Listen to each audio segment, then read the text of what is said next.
లేఖన భాగాలు తెరిచి ఇర్మియా 33వ అధ్యాయము 3వ వచనము. నాకు మొర్రపెట్టుము, నేను నీకు ఉత్తరం ఇచ్చేదను, నీవు గ్రహింపలేని గొప్ప సంగతులను, గూఢమైన సంగతులను నీకు తెలియచేతును. Price lord. సర్వోన్నతుడైన దేవుడు, జీవము కలిగిన దేవుడు మనకి చెప్తున్న మాట, నీవు నాకు మొర్రపెట్టు, నేను నీకు తప్పకుండా ఉత్తరం ఇస్తానని తెలియజేస్తా ఉంటున్నాడు. నిజమే, మనం ప్రార్థన చేస్తే దేవుడు గొప్ప కార్యాలు మన పట్ల జరిగిస్తాడు. మనము ఎన్నో పనులు చేయడానికి సమయం ఉంటుంది, కానీ ప్రార్థన చేయడానికి మాత్రము సమయం లేని వారిగా ఉంటున్నాను. దయచేసి దైవ సేవకుడికి మిమ్మల్ని గద్దిస్తూ నేను చెప్పగలను, మీరు ప్రతిరోజు కూడా 2.5 గంటలైనా సరే దేవునికి సమయాన్ని ఇవ్వండి. ప్రతిరోజు కూడా దేవుని ఆరాధన చేయడానికి మీరు సమయాన్ని ఇవ్వండి. దావీదు ప్రతిరోజు ఆరాధన చేసేవాడో. దావీదుకు ఏ పనులు లేవంటే, రాజ్యరికాన్ని దేవుడు చేతిలో ఉంచినా, దావీదు రాజుగా ఉంటున్నా సరే, తన రాజ్యాన్ని పరిపాలన చేస్తున్నా సరే, ప్రతిరోజు దేవుని ఆరాధించడానికి, దేవుని స్తుతించడానికి, దేవుని ప్రార్థించడానికి ఎక్కువ సమయాన్ని ఇచ్చేవాడో. దేవుని వాక్యం చదవడానికి, ధ్యానించడానికి కూడా మీరు ఎక్కువ సమయాన్ని ఇవ్వాలి. దేవుని వాక్యాన్ని చదవలేదా యేసు ప్రభులు వారు? మనం కూడా ప్రతిరోజు వాక్యాన్ని చదవాలి. ఆ వాక్య ప్రకారంగా నడుచుకోవడానికి ఎక్కువగా మనం ధ్యానించే వారిగా ఉండాలి. అలాగే దేవుని పని చేయడానికి కూడా మనం ఎక్కువ ఆసక్తిని కనపరిచే వారిగా ఉండాలి. సువార్తను ప్రకటించడానికి మనము సమయాన్ని ఇచ్చేవారిగా ఉండాలి. దేవుని మందిరానికి వెళ్ళడానికి, దేవుని ఆరాధన చేయడానికి, దేవుని సన్నిధిలో మనం గడపడానికి దేవుని మందిరంగా మనమందరం ఏర్పాటు చేసుకుంటూ ఉంటున్నప్పుడు, దేవుని సన్నిధి అనే లైవ్ ఆరాధనలో మనమందరం కూడా కలిసి ప్రభునామాన్ని మరి ఎక్కువగా మహిమపరిచే వారిగా ఉండాలి. దావీదు దేవుని మందిరంలో నివసించునని ఉంటుంది కదా, అయ్యా నీ మందిర ఆవరణంలో 1 దినము గడుపుట 1000 దినముల కంటే శ్రేష్టమని దేవుడు మాట్లాడుతూ ఉంటున్నాడు కదా.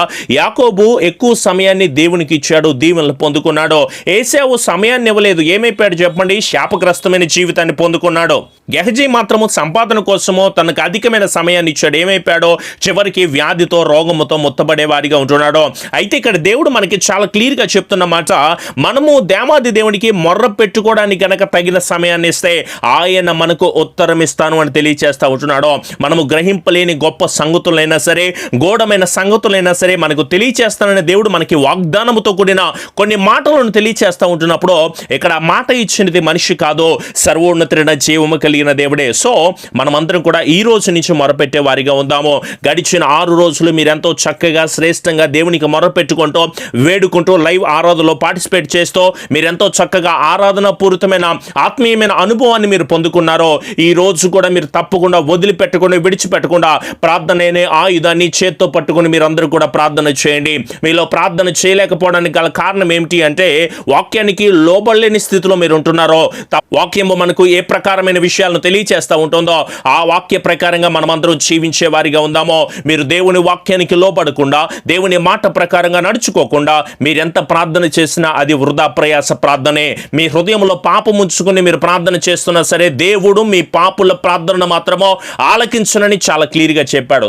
మనమందరం కూడా పాపము చేస్తూ దేవుని సన్నిధిలో మొరపెట్టుకుని దేవుని వేడుకుంటే గనక దేవుడు మన ప్రార్థనను మాత్రం ఆలకించునని చాలా క్లియర్గా చెప్పాడు.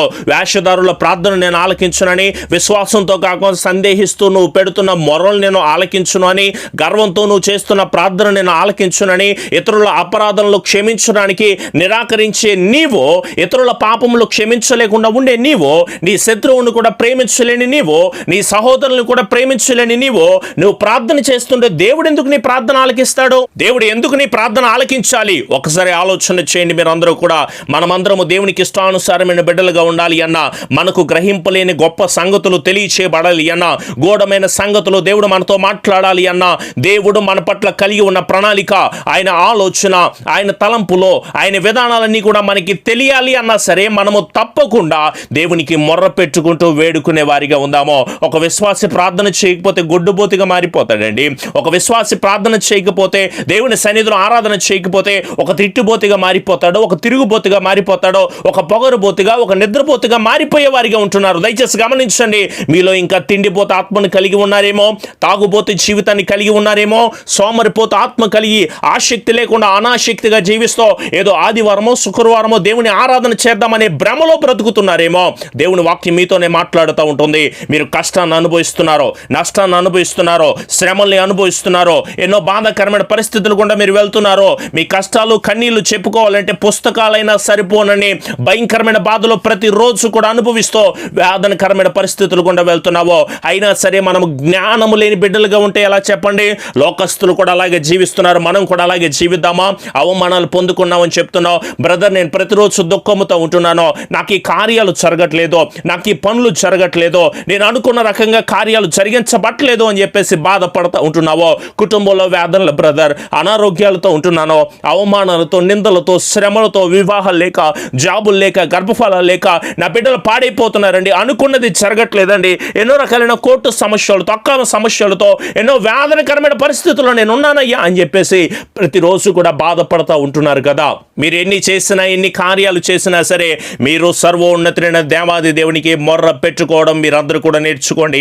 దేవుడే కృపను దయచేస్తారో, ఆయనే మనకు ఎన్నో విషయాలను, ఎన్నో అమూల్యమైన విషయాలు, ఎన్నో దర్శనాలను దేవుడు మనతో మాట్లాడతాడు. కానీ మీ కడుపే మీకు దేవుడిగా కనిపిస్తూ ఉంటుందేమో, చాలా జాగ్రత్త. మీరు తప్పకుండా ఉపవాసం ఉండండి. శుక్రవారం లేదు, శనివారం లేదు, ఆదివారం లేదు, ఏ రోజు తేడా లేదో వరుసగా 21 రోజులు ఖచ్చితమైన ఉపవాస క్రమాన్ని మనమందరం పాటిస్తూ దేవుని పాద సన్నిధిలో మనము వేడుకునే వారిగా ఉందాము. ఒకవేళ మీరు ఇంకా దేవునికి లోబడలేని స్థితిలో ఉంటుంటే మరొకసారి దైవ సేవకుడిగా మిమ్మల్ని అందరినీ ఆహ్వానిస్తూ ఉంటున్నాను. రండి, మీకున్న గర్వపు మనస్సును మీరు వదిలిపెట్టండి. మీ ప్రార్థనలు తగ్గించుకుని మీరు ప్రార్థన చేయండి. మీ చెడు మార్గములన్నిటిని మీరు వదిలిపెట్టండి. పరిశుద్ధ జీవితాన్ని మీరు జీవించండి. పాప సహితమైన జీవితంలో ఇప్పుడు దాకా జీవిస్తూ ఉంటున్నారేమో.